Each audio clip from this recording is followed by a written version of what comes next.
देवादिदेव जरार्षि महावीर भगवान की। संत श्रोमणि आचार्य भगवान गुरुदेव श्री विद्यासागर जी महाराज की। पूज्याचार्य श्री समय सागर जी महाराज की।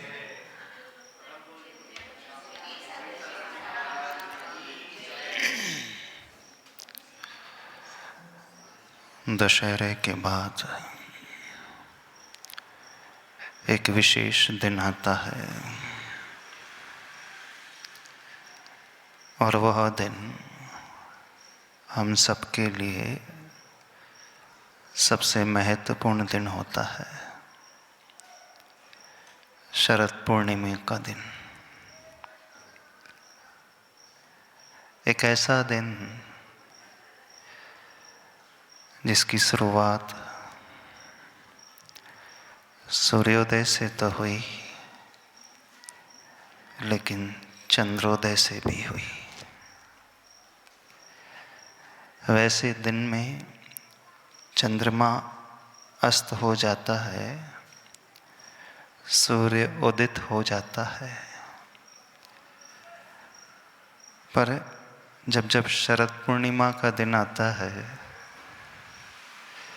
एक ही साथ चंद्रमा और सूर्य दोनों ही इस गगन में नजर आते हैं। एक चंद्रमा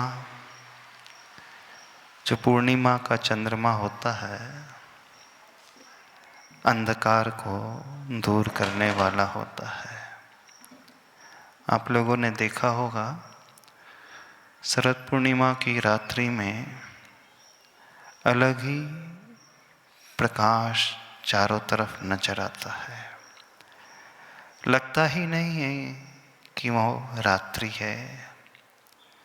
प्रतीत ऐसा होता है, रात्रि के अंधकार को दूर करने के लिए प्रकृति ने कुछ ऐसा वरदान दिया है। वहाँ शीतलता भी है, प्रकाश भी है, चांदनी भी है। इसके अलावा और भी बहुत कुछ उसके साथ होता है। भारतीय संस्कृति में विशेष रूप से इस रात्रि का इंतजार किया जाता है। वैसे दुनिया में हमेशा सूर्योदय का इंतजार किया जाता है, रात्रि को कोई चाहता नहीं है। यही भावना भाता है कि रात्रि कब समाप्त हो और प्रातः कब प्रारंभ हो। लेकिन एक एक्सेप्शन केस, ऐसा एक्सेप्शन को लिए हुए ये केस है। बड़े से बड़े वैद्य इंतजार करते हैं चंद्रमा की रात्रि को। वह भी चंद्रमा की रात्रि में उस पूर्णिमा के चंद्रमा का इंतजार करते हैं। कुछ क्वालिटी ही ऐसी होती है उस रात्रि के चंद्रमा में जो अन्य दिनों के चंद्रमा में नहीं होती। जो औषधि गुण उन औषधि में उत्पन्न होते हैं, उस शरद पूर्णिमा की चांदनी के माध्यम से ही उत्पन्न हो सकते हैं। अन्य दिनों की चांदनी में वो बात ही नहीं होती जो शरद पूर्णिमा की चांदनी में होती है। चंद्रमा तो वही होता है, आसमान भी वही होता है, रात्रि भी बिल्कुल वैसे ही होती है, लेकिन कुछ ऐसा अवश्य होता है जो अंतर को लिए हुए होता है। वो अंतर भीतर का है, उसके प्रकाश का है, उसके तत्वों का है, उसकी विशेष क्वालिटीज का है। ये तो हो गई बात चंद्रमा की। लेकिन उस रात्रि विशेष के दिन, या यूं कहें रात्रि के दिन, एक ऐसे जीव ने जन्म लिया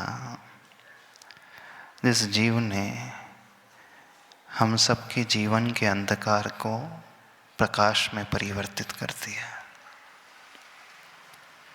ऐसा प्रकाश जो भीतर से हर आत्मा को प्रकाशित करते हैं।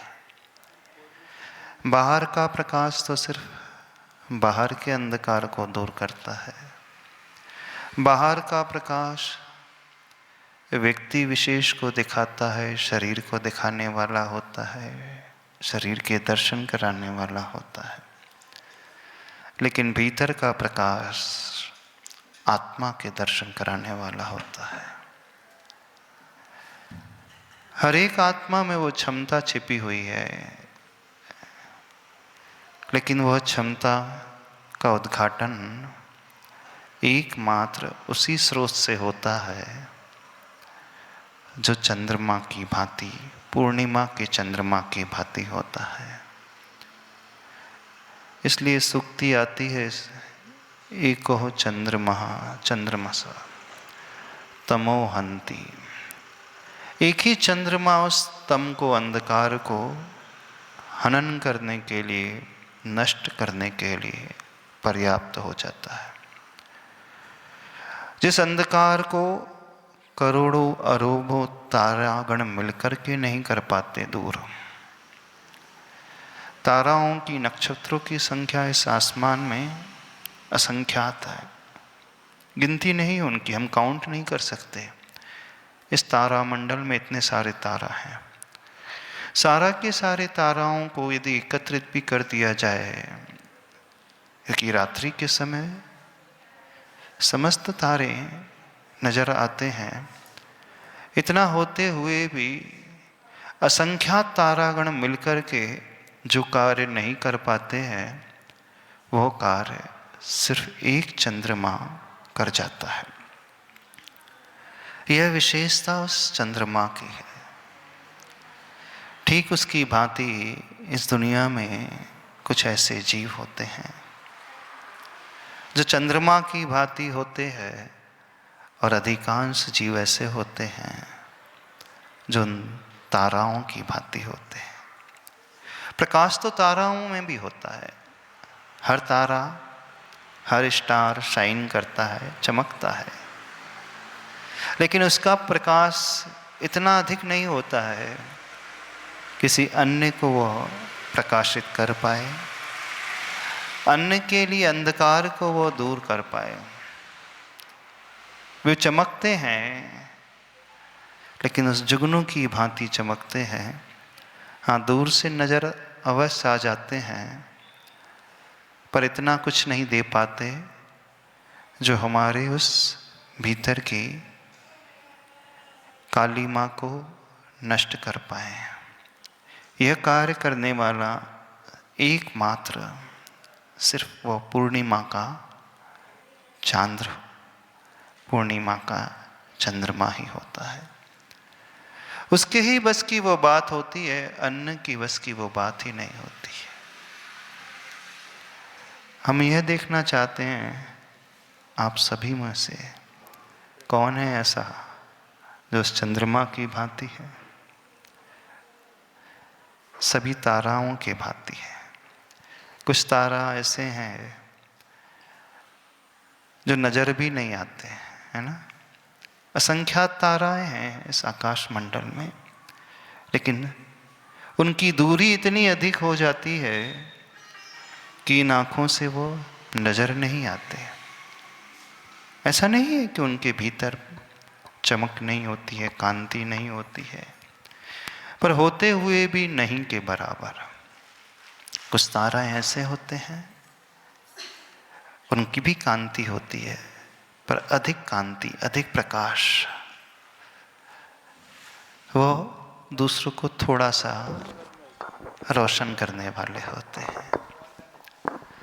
लेकिन ताराओं की भांति जीवन जीने से ज़्यादा प्रयोजन सिद्ध नहीं होता है। वो तारा अपने लिए तो सब कुछ पा जाता है, अपने को आपको प्रकाशित भी कर लेता है, लेकिन वह दूसरों के लिए कुछ देने वाला नहीं होता। उससे दूसरों का कोई उपकार नहीं होता, कोई कल्याण नहीं होता। वह दूसरों के अंधकार को नष्ट नहीं कर पाता। सिर्फ चंद्रमा ही है वह स्वयं के अंधकार को भी नष्ट करता है और अपने साथ साथ असंख्यात जीवों के जीवन के अंधकार को नष्ट करने वाला हो जाता है। हमारी बात समझ में आ रही? हम किसकी बात कर रहे हैं? समझ में आ रही कि नहीं आ रही? हाँ, शरद पूर्णिमा के उस चंद्रमा की बात कर रहे हैं। वह दिन के उजाले में भी हमेशा चमकने वाला। वैसे दिन के उजाले में चंद्रमा के दर्शन नहीं होते हैं, होते बहुत रेयरली कभी ऐसी घटना घट जाती है कि सूर्य भी है और चंद्रमा भी है, पर वो जो चंद्रमा दिखता है वो धूमिल सा आउटलाइन जैसी नजर आती है, विशेष उसमें कुछ नजर नहीं आता। पर एक अप्रत्याशित घटना, वो घटना कब घटी थी? शरद पूर्णिमा की रात्रि को। कौन से सन में घटी? हाँ, दुनिया में ये प्रचलित है 10 अक्टूबर 1946, पर पूज्य मुनि श्री उत्कर्ष सागर जी के अनुसार वो 2 अक्टूबर 1944 की रात्रि का अंतिम प्रहर। हाँ बिल्कुल, 2 अक्टूबर, जहाँ दुनिया आज वर्तमान में अहिंसा दिवस के रूप में सेलिब्रेट करती है। तो उस रात्रि के अंतिम प्रहर में, या यूं कहे पूर्णिमा के प्रथम पहर में, वो एक ऐसा जीव जो सबके लिए कुछ देने वाला, प्रकाश को देने वाला, जिसका नाम बालक विद्याधर, एक ऐसा जीव जिनका जीवन स्वयं के लिए कम लेकिन दूसरों के लिए अधिक, जो स्वयं के लिए कम जिए, दूसरों के लिए अधिक जिए। स्वयं का तो जिन्होंने शोषण किया, पर सबका पोषण किया। स्वयं के शरीर को सुखाया, लेकिन दूसरों के शरीर को अभयदान दे दिया।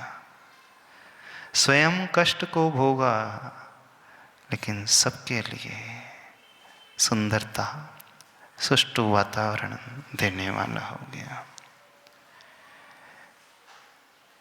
ग्रेट माइंड्स डिस्कस, एक कहावत आती है, ग्रेट माइंड्स डिस्कस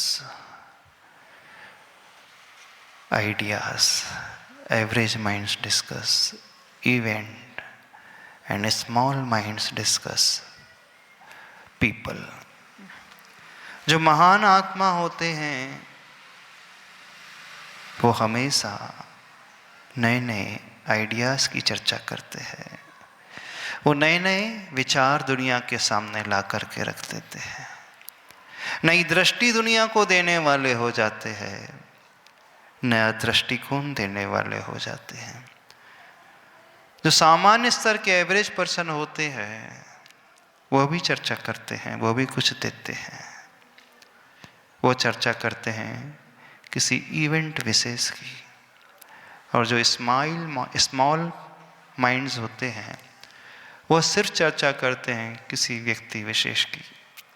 उनकी संकीर्णता बहुत कम रहती है, बहुत छोटी सी सोच रहती है।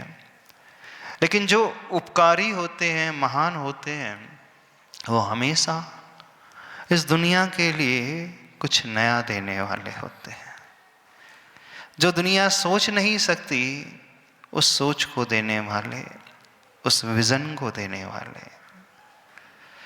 तो ऐसे ही विज़न को देने वाले, ऐसे ही सोच को रखने वाले, ऐसे ही प्रकाश को देने वाले, उस अंधकार को दूर करने वाले परमोपकारी कौन कौन हमें मिले? आचार्य भगवान गुरुदेव श्री विद्यासागर जी महाराज। उस चंद्रमा की भांति जब वो चंद्रमा का उदय होता है तो सबके लिए शीतलता को देने वाला, जो शीतलता गंगा का जल नहीं दे सकती, जो शीतलता चंदन नहीं दे सकता, जो शीतलता हिम नहीं दे सकता, वह शीतलता देने वाले आचार्य भगवान।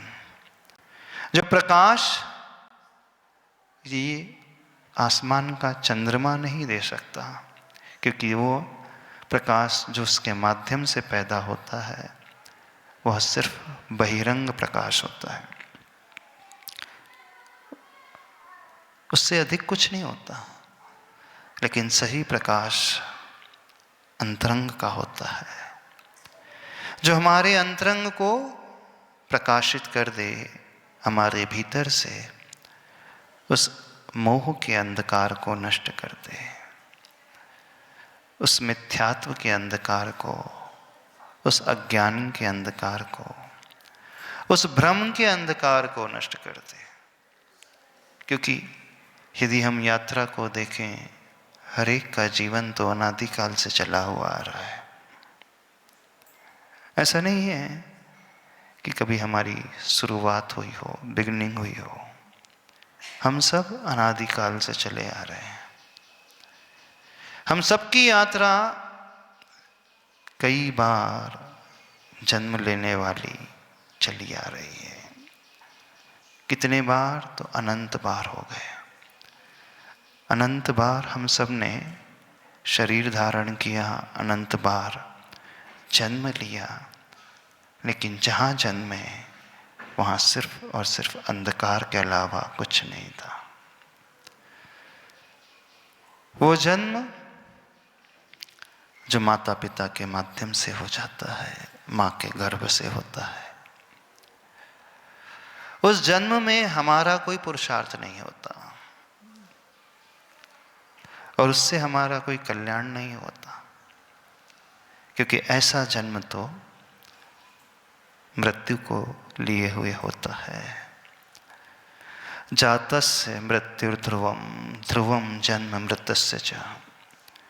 गीता में पंक्ति आती है, जिसका जन्म हुआ है उसकी मृत्यु ध्रुव है, अटल है, और जिसकी मृत्यु हुई है उसका जन्म भी ध्रुव होता है, वह भी अटल रहता है।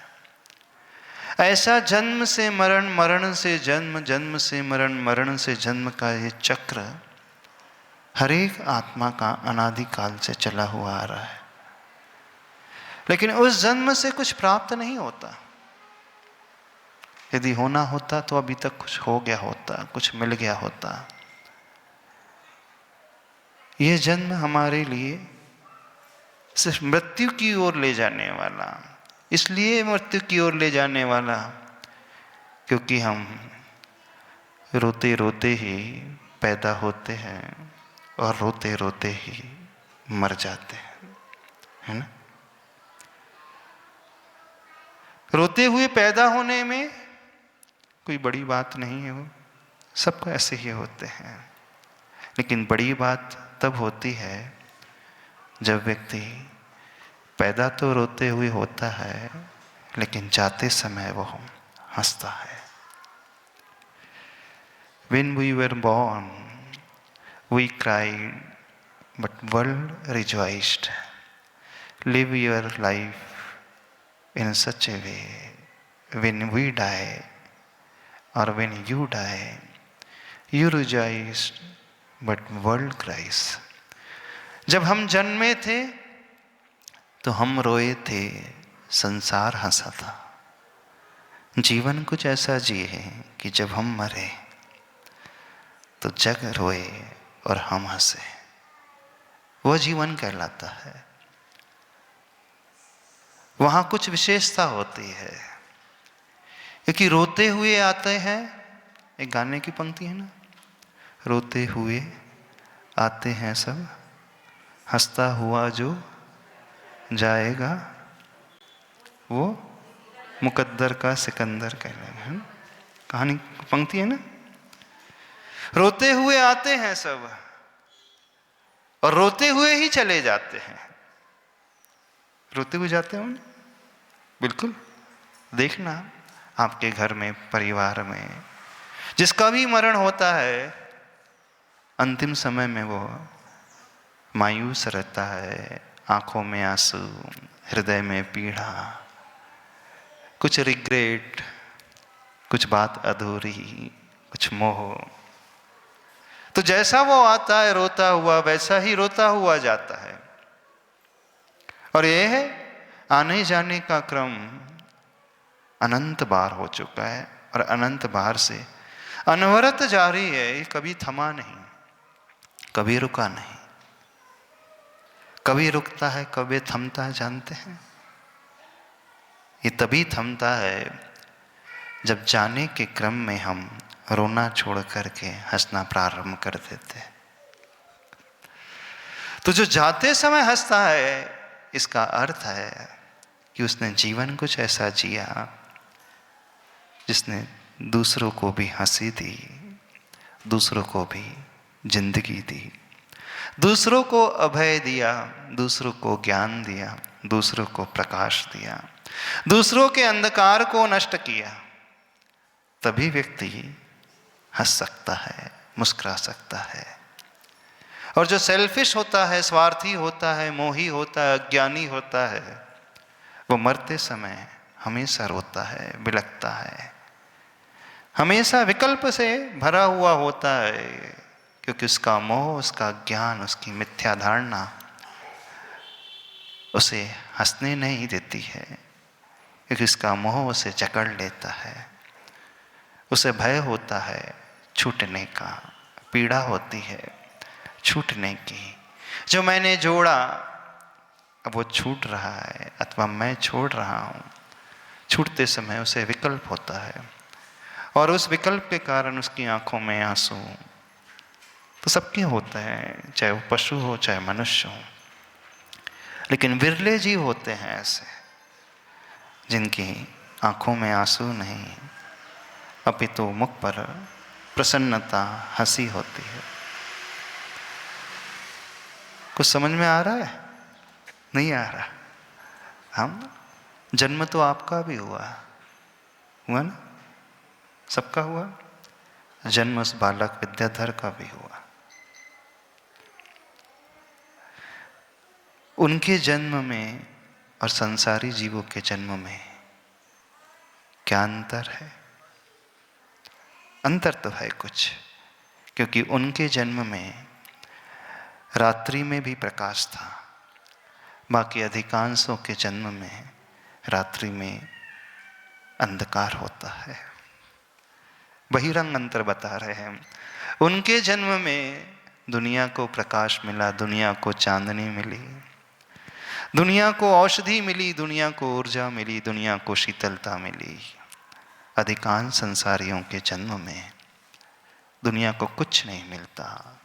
हाँ, मिलता है तो वेदना, पीड़ा, अज्ञान, अंधकार मिलता है। तो बाहर से भी अंतर है उनके जन्म में और संसारी व्यक्तियों के जन्म में। खैर, जन्म तो हो जाता है।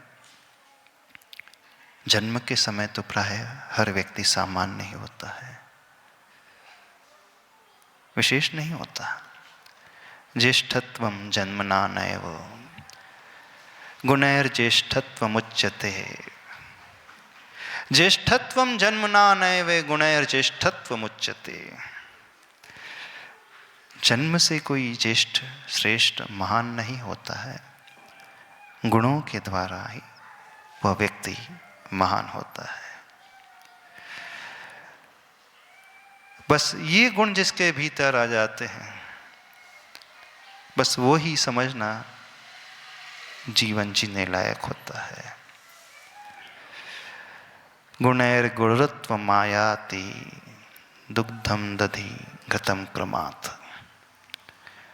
ज्येष्ठत्वं जन्मना नैव गुणैर्ज्येष्ठत्वमुच्यते। गुणैर्गुरुत्वम् आयाति दुग्धम दधि घृतम क्रमात्। उदाहरण क्या दिया है? गुणों के द्वारा ज्येष्ठत्व आता है, जैसे दूध से दही, दही से मक्खन और मक्खन से घी। क्रमशः जब वो आगे बढ़ता है तब हमें वो शुद्ध दशा प्राप्त होती है ना। जन्म से तो वो दूध ही होता है, गाय से प्राप्त होने वाला वो दूध होता है, पर उसकी मर्यादा नहीं होती, वो शुद्ध नहीं होता। हाँ, पर क्षमता उसके भीतर होती है। पर वह दूध से घी जो है कैसे बदलता है? गुणों के द्वारा, तप के द्वारा, सहनशीलता के द्वारा, कष्ट के द्वारा, है ना। दूध से घी की यात्रा जो होती है कैसे होती है? तप से। वह दूध तपता है, फिर वह क्या अपनाता है? दूध होता तो मीठे स्वभाव का है, पर जब तक वो खट्टा ना हो, खटाई को ना अपनाए, तो दही नहीं बनता। दही बनना ही पर्याप्त नहीं होता है, दही बनने के बाद उसे मथना पड़ता है। उसके पूरे शरीर पर मथनी चलती रहती है, एक एक रेशा, एक एक बूंद, एक एक कण उसका मथ जाता है। अंदर से लेकर के बाहर तक दही का प्रत्येक कण मथा जाता है। तब कहीं जाकर के उसमें से नवनीत प्राप्त होता है। नवनीत को फिर तपना होता है, तब कहीं जाकर के उसमें से घृत प्राप्त होता है, घी प्राप्त होता है। तो कितना तपना, कितना मथना, कितना कठिनाइयों को अपनाना, उन गुणों के द्वारा ही वह दूध से घी तक पहुंच पाता है। समझ रहे हो कि नहीं समझ रहे हैं? तो ज्येष्ठत्वम जन्मना नैव। तो जन्म से कोई ज्येष्ठ नहीं, कोई महान नहीं, कोई उपकारी नहीं, कोई श्रेष्ठ नहीं होता है, गुणों के द्वारा होता है। और वो गुण एक एक क्रम से आते हैं। वो श्रेष्ठता, वो ज्येष्ठता, वो महानता उन गुणों के द्वारा आती है। और वह महानता तब बनती है जब जन्म लेने के पश्चात जीवन में वह कठिनाइयों को अपनाता है, स्वयं तपता है, प्रतिकूलताओं को झेलता है, अंदर से और बाहर से स्वयं को कई बार मथता है। सरलता को, यानी जो आसान रास्ता था उसके जीवन में, उसे छोड़ करके वो प्रतिकूलता को ही अपना लेता है, फिर तपता है, फिर मथता है, फिर तपता है, फिर ना जाने कितने कष्ट, कितने अप्स एंड डाउन्स वो झेलता है। तो जो ऐसे जीवन को जीने वाला होता है वो उस महानता तक पहुंचने वाला होता है। तो जन्म आपका भी हुआ, जन्म सबका हुआ ना, पर उसमें आपका क्या? कुछ नहीं। जन्म लेने के पश्चात महत्वपूर्ण जीवन होता है। अब उस जीवन को कैसा जिया? तारा की भांति, बुझे हुए तारा की भांति, उजले तारा की भांति, स्टार की भांति, कि उस चंद्रमा की भांति। हाँ, चंद्रमा में भी कई प्रकार होते हैं। एक अमावस का भी चंद्रमा होता है और एक पूर्णिमा का भी चंद्रमा होता है ना। अमावस का चंद्रमा कुछ नहीं देता, किसी को नहीं देता। तो कुछ लोग ऐसे होते हैं, अमावस के चंद्रमा की भांति होते हैं, दुनिया को कुछ नहीं देने वाले होते। दुनिया को तो छोड़ दो, अपने वालों को भी कुछ नहीं देते। उपकार की तो बात उनके जीवन में आती ही नहीं, गुणों की बात तो उनके जीवन में होती ही नहीं। और फिर जहां गुणों की बात नहीं, तो महानता कहां से आ जाएगी? आ जाएगी? नहीं आएगी। तो ऐसा व्यक्ति जब मरता है तो जनता भी स्वयं के लिए है, जीता भी स्वयं के लिए है और मरता भी स्वयं के लिए, या यूं कहे अगले जन्म को लेने के लिए मर जाता है। बस यही यात्रा अनादिकाल से हर जीव की चली आ रही, इसमें कोई विशेषता नहीं। तो हमें क्या समझना है, हमें क्या सीखना है, बताइए। जब भी ये दिन आता है, हाँ, आप लोग कुछ करते तो हों, क्या कर लेते हैं? उस महामना आत्म तत्व को याद कर लेते हो, कर लेते हो। आचार्य गुरुवर श्री विद्यासागर महाराज जी को याद कर लेते हो, बस मुंह चला लेते हो, उसके अलावा कुछ नहीं, है ना। इस जिह्वा के माध्यम से चंद पंक्तियों का उच्चारण कर लेते हो, इन हाथों के माध्यम से थोड़े से द्रव्य ले लेते हो, और कुछ करते हो? हाँ, द्रव्य चढ़ा देते होंगे, हाँ, थोड़ी सी आरती भी जला लेते होंगे, जला लेते होंगे। बहुत बड़ा काम कर रहे हो, है ना? बहुत बड़ा कार्य कर लेते, बहुत महान काम कर लेते होंगे, ऐसा लगता है। पर सब ऊपर ऊपर का। सम्यक दृष्टि जीव की पहचान ये नहीं होती है, भक्त की पहचान ये नहीं होती है, और भक्ति की पहचान भी ये नहीं होती है। भक्त और भक्ति, सम्यक दृष्टि की पहचान जानते हो क्या होती है? भक्त की पहचान ये होती है कि वह अपने इष्ट जैसा होने में लगता है, उनके गुणों से अनुराग करके उन जैसे होने की आकांक्षा करने लगता है, तभी वो झुकता है। वंदे तद्गुण लब्धये, उसे पाने के लिए वो अपने आप को झुकाता है। वो शब्दों तक सीमित नहीं रहता, वचनों तक सीमित नहीं रहता है, उन द्रव्यों तक सीमित नहीं रहता है, हाथ में ली हुई आरती तक सीमित नहीं रहता है।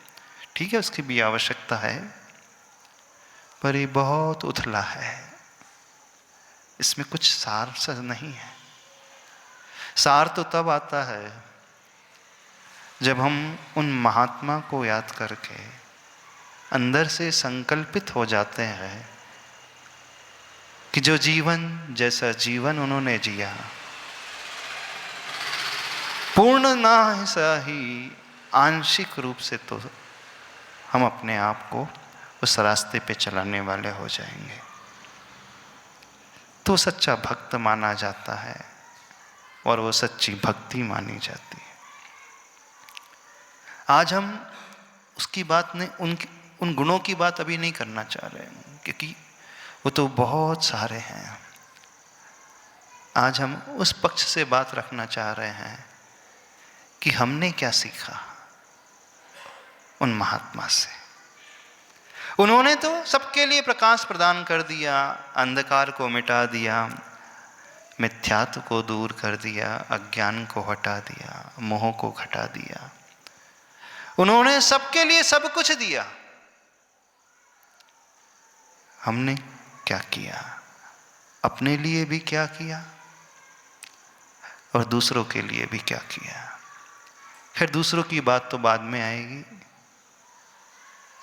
शुरुआत तो स्वयं से होती है, क्योंकि दे भी दूसरों को वही सकता है जब उसके पास खुद कुछ होता है।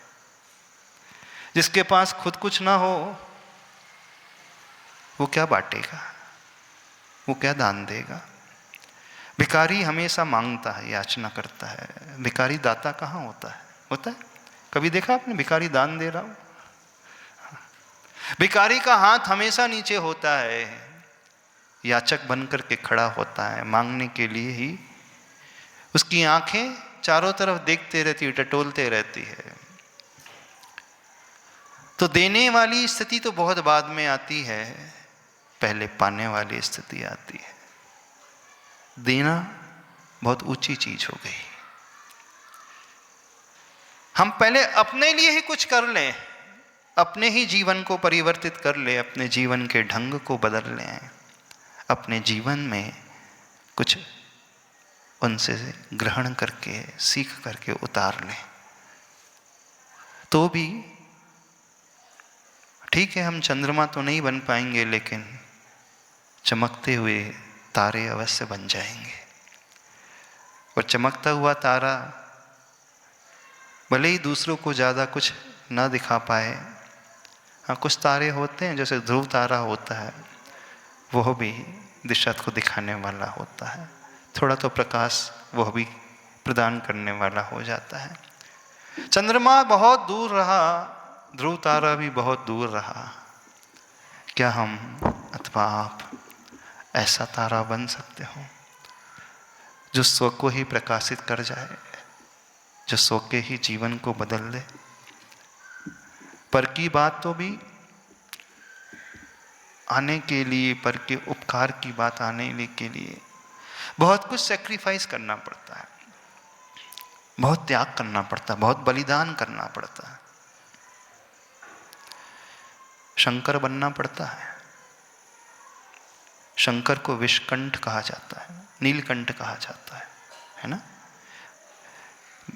हिंदू दर्शन में शंकर को क्या कहा जाता है?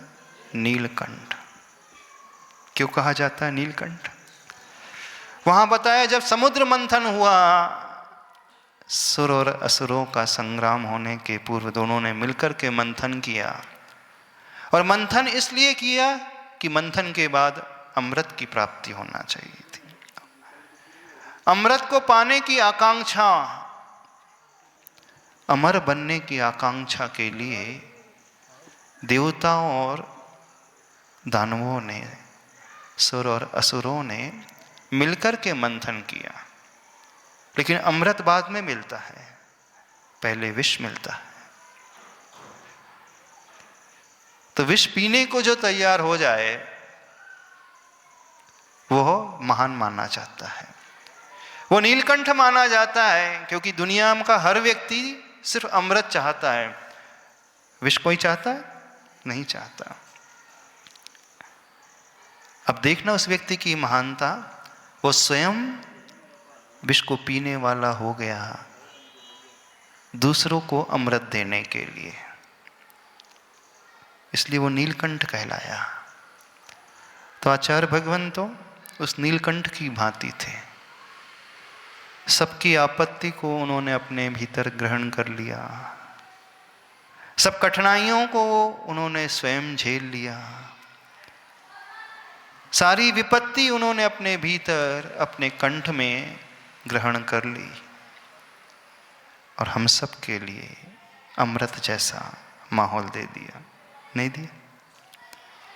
क्योंकि जब उनका जीवन चक्र शुरू हुआ साधना के क्षेत्र में, उस समय से लेकर 1968 से लेकर के उन्होंने सिर्फ विष का ही पान किया, कठिनाइयों को ही झेला। कुछ नहीं था उस समय, क्या था? कोई जानता नहीं था। चारों तरफ प्रतिकूलताओं की भरमार, डिगाने वाले बहुत, निंदक बहुत, आलोचक बहुत। जो थोड़े बहुत जानते थे वो विपरीत दिशा में। उन्होंने एक मार्ग दिया, एक ऐसा रास्ता दिया, उस रास्ते को प्रशस्त करके सबके लिए, आने वाली पीढ़ी के लिए ला करके रख दिया। लेकिन रास्ते को स्वयं उन्होंने बनाया, कठिनाइयों को सहन करके, झेल करके। एक ऐसा रास्ता, मजबूत रास्ता, उस एक्सप्रेस हाईवे की भांति, जैसे समृद्धि हाईवे है ना, एक ऐसा हाईवे, एक ऐसा रास्ता जिसमें कोई कांटे नहीं, कोई झाड़ी नहीं, कोई डायवर्जन नहीं, कोई गड्ढे नहीं, कोई ट्रैफिक नहीं, कोई पशु नहीं, कोई प्रतिकूलता नहीं, सारी की सारी अनुकूलता। स्वयं चलते गए, रास्ता बना करके चलते गए। कि रास्ता बनाना बहुत कठिन होता है, बने बनाए रास्ते पर चलना बड़ा आसान होता है। उन्होंने उस समय उस विष को पीकर, कठिनाइयों को पी करके रास्ते का सृजन किया, बनाया और हम सब के लिए अनुकूलता भरी स्थिति को छोड़ करके चले गए। यही तो कहलाता है विषपान करना। और क्या कहलाता है? स्वयं भी चले और दूसरों को भी चलाया। स्व का उपकार भी और पर का उपकार भी। स्व को भी प्रकाशित किया और पर को भी प्रकाशित किया। कम से कम आज हम उनसे यही सीख लें। क्या? पर प्रकाशी बहुत बाद में बनना, स्वप्रकाशी ही बन जाए। स्वप्रकाशी बनने का अर्थ अपने आप को अंधकार में न ढकेले, अपने आप को उजाले में लेकर के आ जाए। अपने जीवन को कुछ अच्छाइयों से भरें, बुराइयों से ऊपर उठाएं, कमियों को त्यागें, कुछ शुभ प्रक्रियाओं को, शुभ प्रवृत्ति को जीवन में अपनाना सीखें। तब मानना वो हमारा अंधकार दूर होगा। उन्होंने ये इस रूप में सबके लिए जन्म दिया है। माँ बाप ने तो शरीर को जन्म दिया, उन्होंने इस आत्मा के अंधकार को दूर करके, प्रकाश को प्रदान करके वास्तविक जन्म दिया। गुरु के माध्यम से दूसरा जन्म होता है, और जिसका दूसरा जन्म होता है वह द्विज कहलाता है। द्विज का अर्थ ब्राह्मण। ब्राह्मण का अर्थ जो आत्म रूपी ब्रह्मा की खोज में निकल जाता है। तो वह द्विज, वह द्विजन्मा, वह ब्राह्मण, वह आत्मा की खोज में निकलने वाला जीव ही सही मायने में जन्म लेने वाला माना जाता है। और वह जन्म देने वाले वे महान गुरु होते हैं। तो क्या करना है, क्या सीखना है? शब्दों को बहुत चलाया, शब्दों का प्रयोग बहुत किया, हाथों का भी प्रयोग किया, आरती उतारने में, अर्घ्य चढ़ाने में, मुख का प्रयोग जयकारा लगाने में, भजन गाने में, भक्ति पढ़ने में। लेकिन आत्मा का प्रयोग कितना किया? कुछ किया कि नहीं? जो शब्दों का प्रयोग करते हैं सिर्फ दिन विशेष को याद करते हैं। हाँ, शरद पूर्णिमा आ रही है, ठीक है, आज हम पूजा करेंगे, आज हम आरती उतारेंगे, हाँ आज हम कुछ विधान भी कर लेंगे।